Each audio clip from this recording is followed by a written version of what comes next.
Welcome to the podcast, The Skeleton Crew. Thanks so much for being with us. And today our guest that we have with us is Cecile Hourquet. She's joining us all the way from Paris, France, which I'm truly honored that she's taken her time and we're able to coordinate our schedules with 6 hours in between us.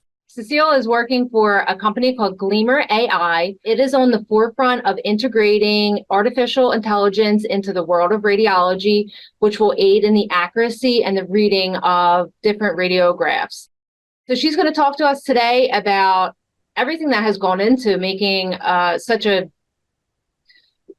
wonderful company. I mean, and all the, advancements that they're making in their technology. So thank you so much, Cecile, for being with us today. Oh, thank you, Jenn. It's a pleasure for me too. I'm really happy to have the opportunity to talk about Gleamer and what we do. Yeah. So let's start there. Basically, if you could just give us a little background of yourself and then how you kind of found yourself working for such a forefront type of company that's, making so many advancements. So I'm first of all, we'll maybe share what I do at Gleamer. I'm the marketing manager of Gleamer. So my job is to obviously talk about the product and know how to explain what we do, but mostly also to have a better product. So I'm also in charge of the development and pushing what are expecting and see what we can do forward. Basically, I was, before joining Gleamer, I was doing December for the lab tech. I was looking for how digitalization can help them to have a better, I would say, everyday work and how to improve their condition in general. Mm-hmm. And Gleamer just showed up to me. They offered this job and I find the mission so great. The people are really passionate about it, and the product itself is so nice and changing so many things for healthcare patient, but also worker. So let's talk a little bit then exactly about Gleamer and the artificial intelligence. I mean, I feel like some people might hear artificial intelligence and it gets a little freaked out, is there a computer who's just going to be reading my X-ray, my radiograph? Is there no human interaction here? But I was looking over the website last night, going over the information that we were going to be discussing today. And I really have to say that it is astounding, the stories that are related with your company. So could you just walk us through the beginning to where we currently are, in the development of the AI portion? So we have how to start. It's a big journey actually, but basically what happened is that I would say that the idea was first for my co-founders, which is Christian and Alexis, to build something in healthcare. They were really passionate about how AI can help. And we have if you want to understand how it raised up, you have to understand the situation in France and how it is working for us. We have a huge shortage of radiologists in some hospital. It's only ED physicians that are reading the X-rays, and they don't have they are good, but they don't have the, I would say, experience that are supposed to have an MSK. So they found out this fact about people not being seen by radiologists and not having the same level of care, depending on where you were going in France, especially in this area where there is more shortage than other. For obviously, in Paris is better than some other region. And they find out that why not help with AI? So they built this tool in collaboration with a third founder that arrived, that is Noredin, which is a radiologist, especially with MSK. So he helped to build this wonderful product. And they started to have the idea to have the fracture detection. And little by little, the algorithm grew up. And what is really funny is that they have this story when they explain that when they start the algorithm, they knew that it will help. AI is really strong to find things it's a machine learning with image. So they knew that it will obviously help because human is human. So sometimes we are tired or we are just overloaded with work. We need to go too fast, or sometimes it's just really subtle. An AI can help on that. There is this funny story where they were thinking that it will help for maybe increase of 12% the sensitivity, or 12% more, less missed fracture. And when they find out with the clinical study that it was 30%, even them were not believing that the AI was so powerful and would help even the expert radiologists. So it's like that years. And you ask me, is it to replace or whatever? I totally understand. There is a full revolution which is going on with AI. Sometimes I'm joking about the fact that when people ask me what I do, that it's like if I was working for Apple 20 years ago, like when everybody knew about a computer but didn't use it every day. This is I think that in 20 years, it will be a total normal thing, and we will have discovered how to work with it, what is the benefits, but also how to understand it. For our case, it's totally different because we are a companioning algorithm. It means that the algorithm still can do mistake, and it's here to speed up the reading time. It's here to spotlight and say, I think that there is something here, but there is still a way where the human is still here to choose if it's correct or not. So basically, the radiologist, like say I'm a radiologist and I'm sitting here, an x-ray gets passed through to me, say from a person from the ER, they fall in, their hip hurts, but I'm still going to do the regular reading on it. I'm looking at it, but to my plain eye that I'm looking on my screen, I do not see a fracture at all. And maybe it could possibly, I know from experience working in radiology, that sometimes things are too subtle, as you had said, or there might be swelling, or maybe fluid is distorting the image over top of it, that to a human who is looking at it, they might do a misreading at the initial time of seeing the x-ray. So you're saying that this software is a companion to an actual person who's working and reading it. So they might do their reading, and to their plain eye, possibly there's these different factors worked into it that they don't believe that there is a fracture, but they then might do the second portion of it with Gleamer's AI software. And the AI software finds a small spot on, say, the hip, that the neck of the hip is actually fractured. So just to explain everyone what exactly the software is doing. And Cecile is saying that so many different things like this can be missed on radiographs, not because the radiologist is doing a poor job or that they're not trained properly, but more so because there are these different discrepancies that can go into it. As I said, like swelling, patient motion. Sometimes patients are in a lot of pain and they're moving around. The image isn't the best. And sometimes I know from experience, again, working in an ER as a radiologist, as a rad tech, sometimes you're just getting the best picture that you can because the patient's pain level is too high. So do you want to talk on a little bit more about how like the companionship of the radiologist and the software would progress forward? I think you did describe it really well. So basically what we do is that we take the DICOM, the algorithm analyze it and send it back the results. And people can see, okay, first the DICOM without it, and after the image will be added through the PACS.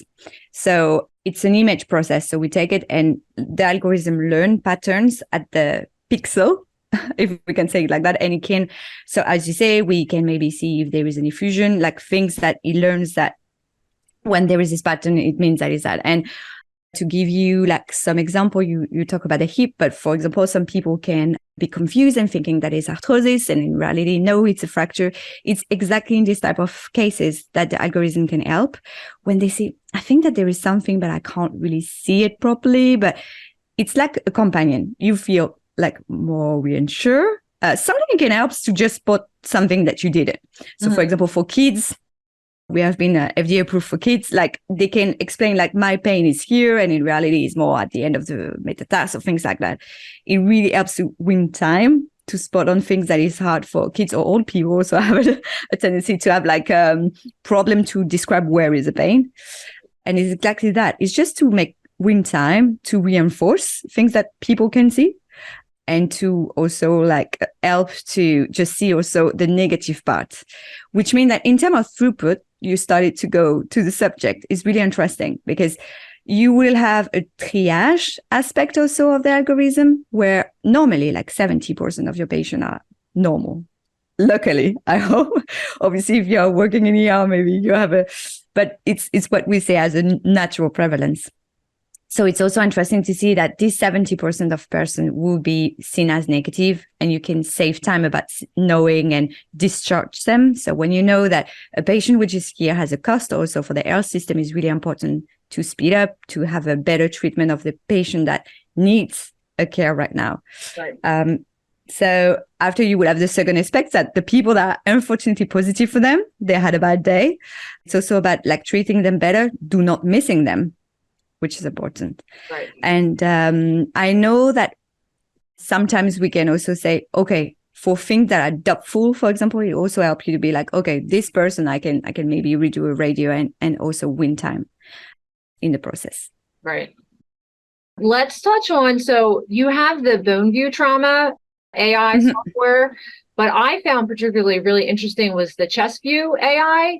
So everyone that's listening, the chest view AI and the bone view is kind of similar along the lines of like, they're doing the same thing, that they're using an algorithm that is going to look at these images. However, I mean, for me, I found it personally really interesting because some of the case studies that is on Gleamer's website, it can detect cancer way earlier than what, I hate to say, a human possibly could, because something could be so minute and so small that to a human normal eye, it could be missed. And it's not until it becomes almost larger that it would be picked up on. So do you want to go over one of those case studies, Cecile, for us to talk more in depth about it? Well, it's difficult because we don't have the image, so you will have to trust me. Yeah. It's true that for bone view trauma, it's fracture. So it's what I tell you, like, it's really easy because you have a fracture or not. If you don't detect it, you will still have the pain. You come back and you can have effect, like, but it's not like for chest view where we were dipping into cancer and where if we miss it at a moment that can be crucial for you, it can go deeper and you can lost so many chances just with 6 months delay about your problem.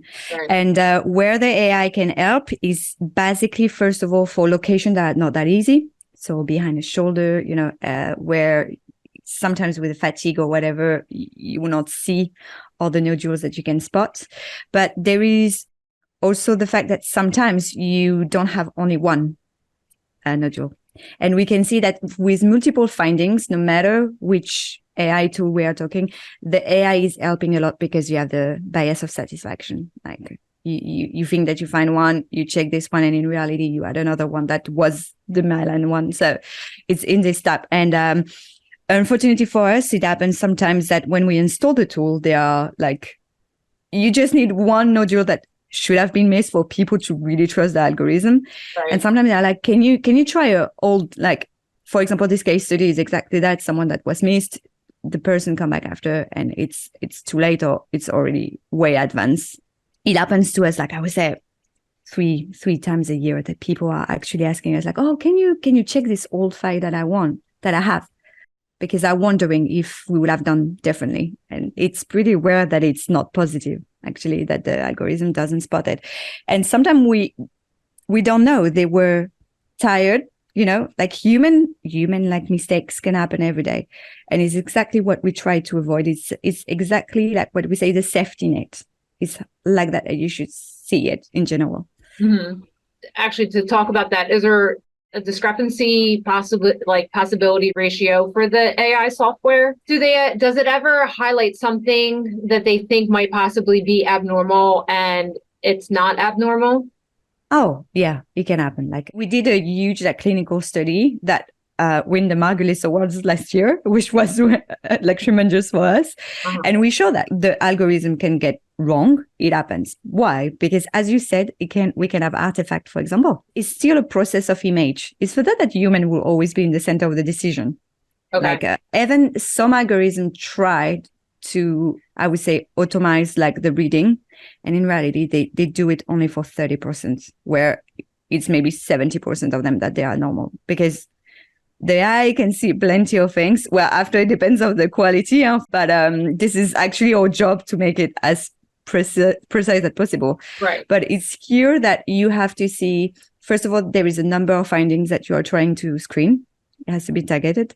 But also, more you will have false positive or things like that. And definitely you need to check for the clinical study. This is where I would say we have to work our best to be that.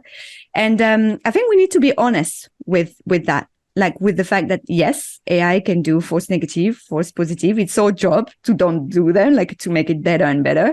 Mm-hmm. But image will always be an image. So if you fake it, it will be different. Right. So as I was saying that the company is based out of France. Is this software currently being utilized by many of the clinicians in France at this point? Oh, it's actually integrated in a lot of countries. including US. So we have a FDA approval. We're really proud of that for the trauma, bone view trauma. And for all the other system, yes, we are CE marked. Today, we have around 650 sites using, like institution, not sites, it's seven more, using the solution in 24 countries in total. So we have mainly Europe, we have some in Australia and US. Wow, that's awesome. That's awesome. Yeah, we are really proud of that. Like it's a huge, like we are in the top 5 of the AI producers. So. Okay. So is there other companies out there that have software like this that, would be a competitor of yours? Of course, like everywhere. You have to understand that with AI, you have a lot of competition. And it's for that we are really proud to have such a number, because it's also, I would say, like a recognition of the hard work that we put to have good algorithm. This episode is brought to you by xraytechnicianschools.com. If you're considering a career in X-ray, visit xraytechnicianschools.com to explore schools and to get honest information on career paths, salaries, and degree options. So the software that currently is developed is the bone view trauma and then the chest view. Am I missing anything that has been developed and maybe isn't as popular as those 2 programs, or is there anything that Gleamer is currently working on? We have 2 algorithms which have been released in the beginning of the year. We have the automation of the MSK measurements. So I know that it's totally different. The way we are doing measurements in Europe versus the US is totally different. So in US, you will mainly do maybe the curb angle, things like that, where in France, for example, we are making them all for the orthopedists. It's actually the radiographers that make the measurements, the MSK measurements. So It's totally different than in the US. For them, it's a big thing because they can automate it, and into the workflow, like experiences went better. And we also have the automation of the bone age assessment. Okay. So like using the correlation bind method. Right. And that's for anyone who's listening that isn't familiar with bone age. Generally, it's a study for, I'd say, mostly children that are growing in, relation to what their age is. So you do a radiograph of the left hand, and then it's looked at in terms of bone age. I feel like a lot of times it has to do with either children who are prematurely going through puberty and or just seem to be a little bit smaller or are way under their height measurements of where they should be age-wise. You get it. The most powerful time is to see if there is a delay, for example, of the puberty, but also to see to know which height they will be. Oh, okay. The height. Yeah. So, for example, for kids that are making sports and like sports things like that, they want to know, like, to have a guess if they play basketball, would they be tall or not, or things like that. Yeah. And they're looking at, I guess, the growth plates in the hand. Yeah. So it's an automatic detection. So basically you have a book. It's a really, really old process that come from US, where you have this atlas and you have to check how looks the end comparing to the atlas. So I know that radiologists that don't like that is really long. They never know where is a book. So they are really happy that we automated. So do you have, I guess, feedback from the different sites that the software has been incorporated into? Like, how has it changed their workflow at their sites? Well, it would depend if it's an hospital or a clinic, obviously, or a private center, or even teleradiology. And they don't have the same, I would say, goal. Like, for example, in hospital, you want to discharge, you want to do triage in a better way. Right. So you want to save time, you want to save space also in a ER. It's also, we have a lot of feedback about how it improved the relationship between radiologist and ED physician, because as even ED physician can see it, they feel more comfortable. So they feel that they can handle more things, and there is less, I would say, go and go, when radiologists are overload and they don't answer, they feel like, okay, I already have a companion helping me to kind of guess, and I can already ask for some extra for CT scan, for example, to check things that I find the algorithm or things like that. So in general, I would say that the patient journey is faster. We have the reading time that have been proven to be shortened, obviously, for all type of radiologists. So we are around 35% of reading time saved for the trauma, and 26% of the time. So for one radio, it's nothing. But if you had to all the workflow that you're doing every day, it's just let more time for the people reading that to care about the patient and to go with them and to do extra things. Mm-hmm. So it's interesting. And you also have the benefit for the patients. So as I said in the beginning, we found, for example, we helped to detect plus 36% of pneumothorax, for example. So when you have such an urgent pattern, you want to be the fastest that you can for the patient. Oh, sure. So as you've come through this and you've already integrated into many different institutions, have you come across any challenges with the software and the people who have been using it? Like any feedback that you've gotten? Yes. I hope that I would not have issues with that, but I would say that the first challenge for us is the IT system. We have to prove, and it's totally normal. Actually, we have to prove that we are safe. For example, we need to be HIPAA compliant because it's patient data. Basically, what we do is that we pseudonymize, we say, the patient on the image, the DICOM. We send it to the cloud and we can send it back. Sometimes we can do on-site, on-premise, as we say, system where it's not going out. But it's first of all, we have to prove that we are not going to reuse the data, that it's things like, it's not even interesting if we dig deeper, but it's things where we need to first enter into the, I would say, environment of an hospital or of a center. And after we have people, I think that just, I don't know if we say skeptical or afraid. It depends. It can be people that just don't think that it will help them. They are expert. They don't see the point. And as I told you, like they just need to see a few cases that they will miss. And for experts, sometimes what they said to us is that they feel like sometimes the algorithm is as good than them, but they are really caring also about the resident that they have in their team or all the people that don't have the level, and they feel more confident to say, okay, they are also coming less to me. So it's for that we always say, like, you have to try it and you will see. You will see that it's not here to replace. Sometimes you will say the AI is wrong, but it will just help you every day. Does your company allow that? Would you do like a trial run for them to try it out to see if it's something that is? Yeah, they can try it. That's great. We know that because I think it's really, with everything that is not physical, you have to understand what it is. You have to understand how that works and how it can help you.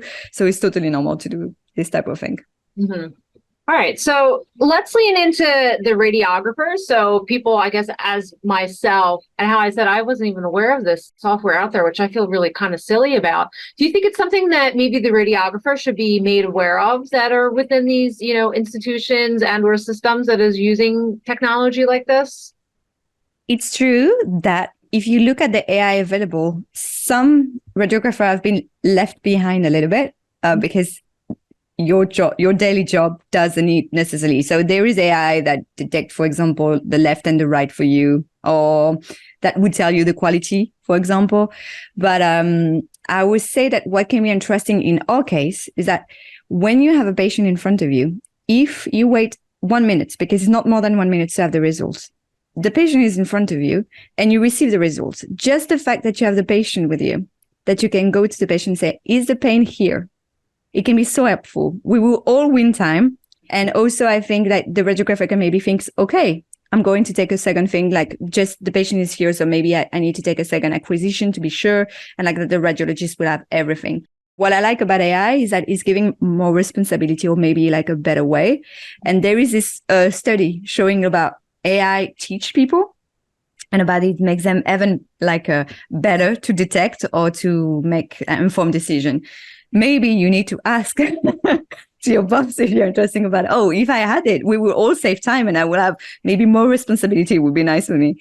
But I like how we can give a little bit more. For example, in UK at the NHS, some radiographer have to be some reports. They have a part of the reporting. So it can be interesting to move forward to a job, which is also about being with the patient.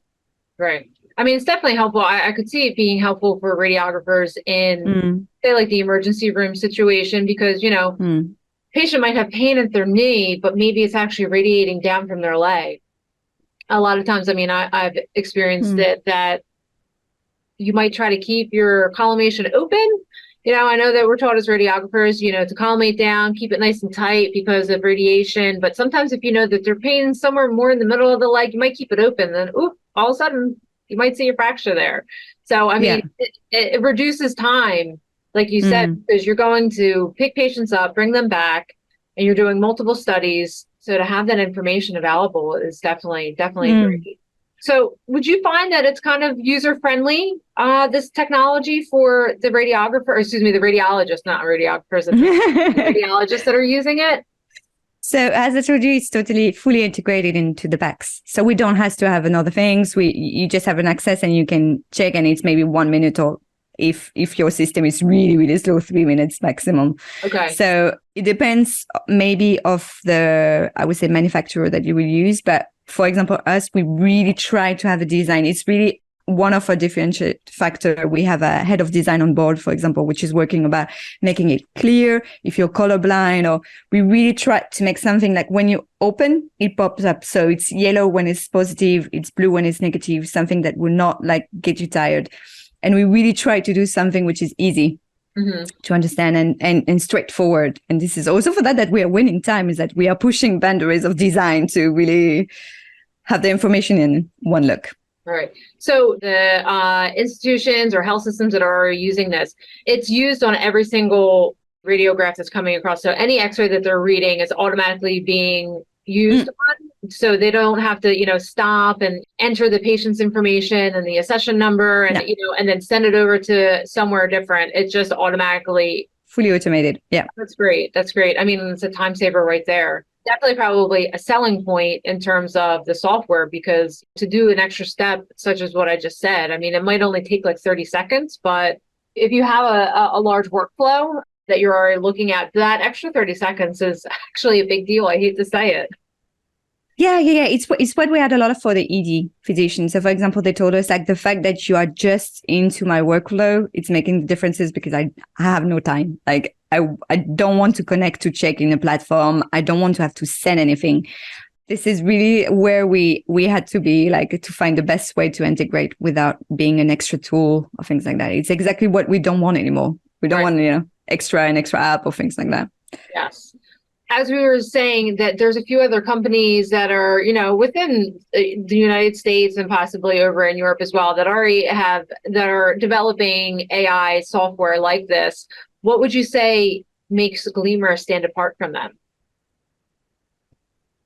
Well, as I told you, FDA approval is hard to get. And we were, for the fracture, at least we are the only one for kids and adults. So this type of thing made the differences. But I would say that for us, where we get the differentiation is definitely on the clinical studies.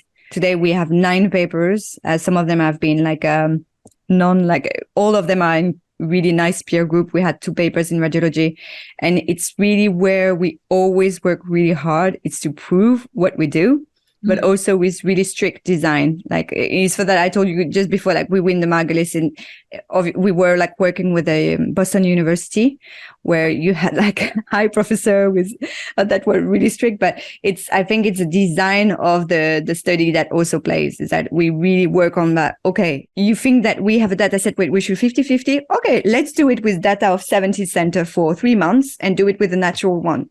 We find the same. So we always bring back advance, like showing what we say is true. And it's also good for us because we improve in the same time, and when you know better your algorithm. And we are well known for that, I would say, for the design, as I told you before, and for the scientific like validation. And it's also for the quality, because we can do like hard scientific validation. If it was to prove that the algorithm was not really efficient, it would not be a success. But it's also because we say that we want the level of expertise of an expert. Like we want an AI to be like medical grade AI. Right. And it's exactly for that we did it, to prove it. So, we're basically talking mostly that this is being used on chest x-rays and different bone views, in terms of like x-rays. Do you think that the company might go more into a direction in the future of branching out into CT scans and MRIs? Yes, we will. So I can say it officially. We just announced on fundraising, so we needed, of course, to pass this step to do it.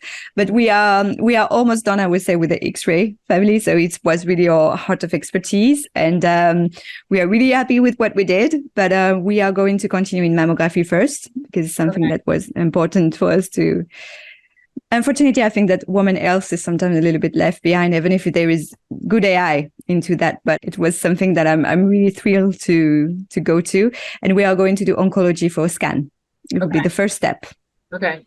I'm sure that, I mean, you'll have to get the FDA approval for mammography, I assume. As usual. And I'm sure, I would think that the approval for that would be pretty stringent just because of the prevalence of breast cancer at this point, that's being detected. So but that's great. I mean, to have an additional advancement in the field like that. I mean, there's already been so many different strides with the technology, the imaging and the digitalization. To have another tool like that is fantastic. Definitely. Yeah, I hope so. It's a big challenge because I told you, we are not releasing any algorithm which is not at a good level. So it's a challenge for us, but I'm pretty confident. Well, this was great. Thank you so much, Cecile, for taking your time to be with me today. I actually hope that we speak in the future when the other programs are released, or to talk about, what's going on with Gleamer as time goes on, because you guys sound like a fantastic company. I mean, just thank you so much. It's full of like really inspirational individuals. Like it's a crazy adventure for us. And we are really proud of where we are. Yeah. And I hope that next time you will hear too much about Gleamer and that all the radiographer over there will be like, oh, I know a lot of AI now, but I'm pretty confident in the future. Like, I hope we will see. So let's get another meeting in 1 year, maybe. Yeah, that'd be awesome. All right, well, guys, so much thanks for being with myself and Cecile today as we discussed artificial intelligence in the world of radiology. Who would have thought it? Not me. It was definitely a great conversation to have with you. Thank you so much, Cecile, for taking the time today. Oh, you're welcome. Okay. And if you pass by the RSNA, don't forget to come to say hi. All right, I will. All right. Thanks, everybody. We'll see you later. You've been watching The Skeleton Crew, brought to you by x-raytechnicianschools.com. On the next episode, join us to explore the present and the future of the rad tech career in the field of radiology.